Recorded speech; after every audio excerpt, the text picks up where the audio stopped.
नमस्कार, मैं विनीता कोठारी आप सभी का तृतीय वर्ष गृह विज्ञान के वस्त्र विज्ञान की कक्षा में स्वागत करती हूँ। आज हम मानवकृत तंतु रेयॉन के बारे में अध्ययन करेंगे।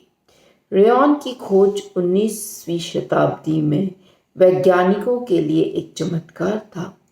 इसे कृत्रिम सिल्क भी कहा जाता है। यह मानव द्वारा निर्मित पहला रेशा था जिसका उत्पादन स्रोत वनस्पति सेल्यूलोज है। रेयॉन के निर्माण के लिए कागज, बांस व कागज की लुगदी, कपास के लिंटर्स आदि को रासायनिक पदार्थों के साथ मिलाकर एक अर्ध तरल लिक्विड तैयार किया जाता है। इस अर्ध तरल पदार्थ को स्पिनरेट्स के माध्यम से बारीक छिद्रों से निकालकर धागा तैयार किया जाता है। तत्पश्चात नियंत्रित ताप में सुखाकर ठंडे जल से प्रभावित कर खींचकर व बटकर अविरल धागा प्राप्त किया जाता है। वास्तव में रेयॉन वैज्ञानिकों के अथक प्रयास और मेहनत और सच्ची लगन का परिणाम है। इसे आर्टिफिशियल सिल्क कहा जाता है क्योंकि यह रेशा बिल्कुल सिल्क के समान ही दिखाई देता है जो कीड़ों के मुख से निकलकर तैयार होता है। यह शहतूत की पत्तियां खाकर प्रोटीन का निर्माण करते हैं जिनसे लार स्रावित होती है। लार वातावरणीय हवा में सुखाकर रेशम का धागा बनाते हैं। रेशम के इस निर्माण प्रक्रिया की नकल वैज्ञानिकों ने की जिसके परिणाम स्वरूप रेयॉन प्राप्त हुआ। इसे पूर्व में कृत्रिम सिल्क कहा जाता था। रेयॉन के रेशे में प्राकृतिक रेशे के समान ही चिकने, चमकदार, कोमल और सुंदर होते हैं, परंतु मजबूती, प्रत्यास्था, सटने का गुण और सघनता का अभाव होता है। रेयॉन का शाब्दिक अर्थ है वेरी इंपॉर्टेंट। रेयॉन का शाब्दिक अर्थ है सूर्य की किरणों का परावर्तन अर्थात रिफ्लेक्टिंग द सन रेज। सूर्य की किरणों के परावर्तन से चमक उत्पन्न होती है।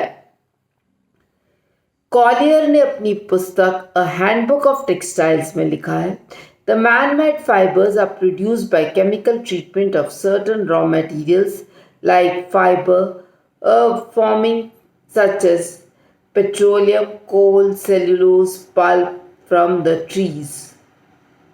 मानवकृत रेशे प्राप्त करने के लिए रासायनिक प्रक्रिया को अपनाना पड़ता है और उसके लिए जो पदार्थ उपयोगी होते हैं वे हैं पेट्रोलियम पदार्थ, कोयला, सेल्यूलोज और पल्प जो कि हमें पेड़ों से प्राप्त होता है। आइए हम इसके संक्षेप में इतिहास की और उद्गम की जानकारी प्राप्त करते हैं। रेयॉन का इतिहास अत्यधिक पुराना नहीं है। 19वीं शताब्दी के अंदर इसकी खोज की गई है।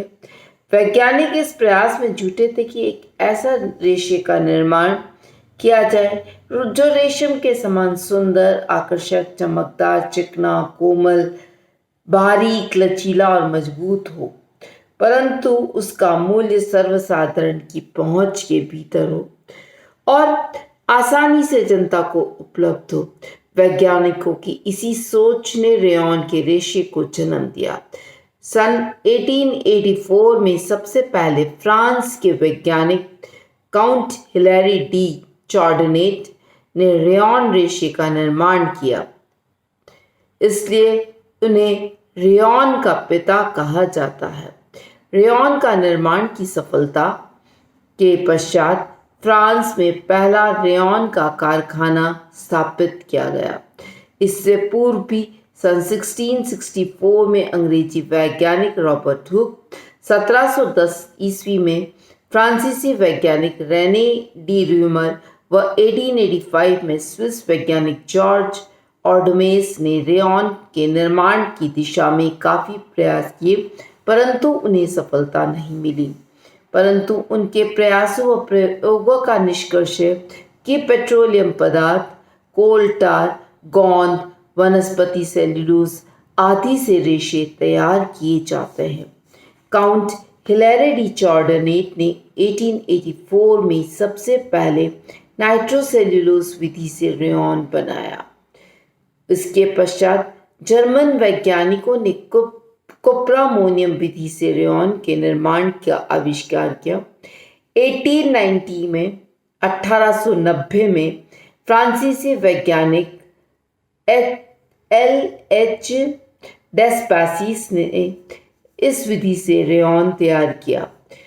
1892 में अंग्रेजी वैज्ञानिकों द्वारा विस्कॉस रेयॉन का निर्माण किया गया।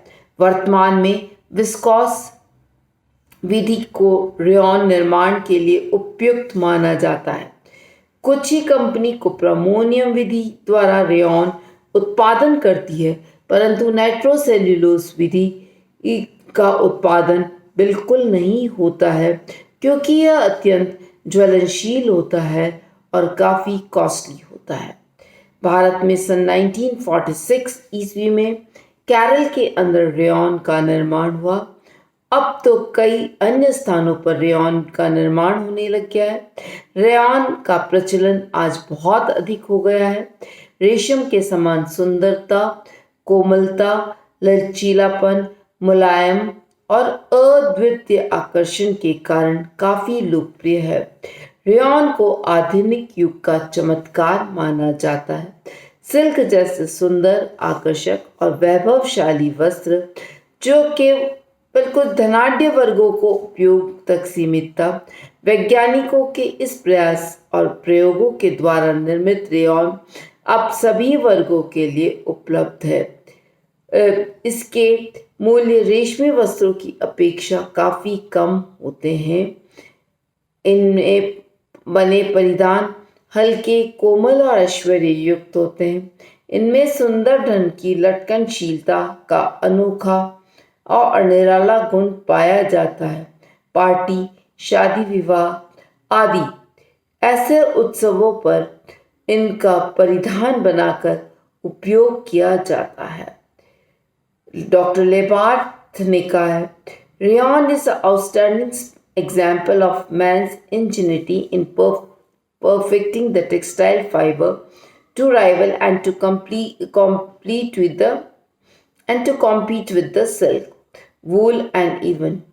अर्थात कहा गया है कि मानव के द्वारा एक परफेक्ट टेक्सटाइल फाइबर जो सिल्क, वूल और कॉटन को एक कंपटीशन देता है, ये रेयॉन एक्चुअली बहुत बड़ी खोज है।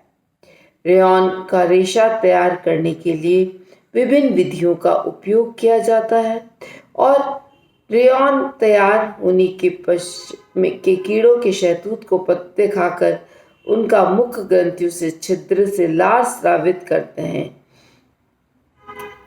रेयॉन का रेशा निर्माण हेतु भी वनस्पति सेल्यूलोज को विभिन्न रासायनिक प्रक्रियाओं और स्पिनरेट्स के छिद्रों से निकालकर, स्पिनरेट्स प्लैटिनम स्टील के महंगे धातु के बने होते हैं, परंतु प्लैटिनम अम्ल, क्षार तथा अन्य रसायनों के संपर्क में आने से नष्ट हो जाता है। इसके छिद्र अत्यंत बारीक होते हैं और छिद्रों में 0.002 से 0.005 तक होता है। स्पिनरेट के छिद्रों से निकलते के पश्चात ठंडे जल की धारा में इन्हें प्रवाहित किया जाता है। सूखने के पश्चात अधिकतर ये लंबे अविरल धागों के रूप में तैयार होते हैं। इस प्रकार हम देख सकते हैं कि रेशम बहुत पुराना फाइबर नहीं है। इसकी खोज मुख्य रूप से 19वीं शताब्दी में हुई है। धन्यवाद।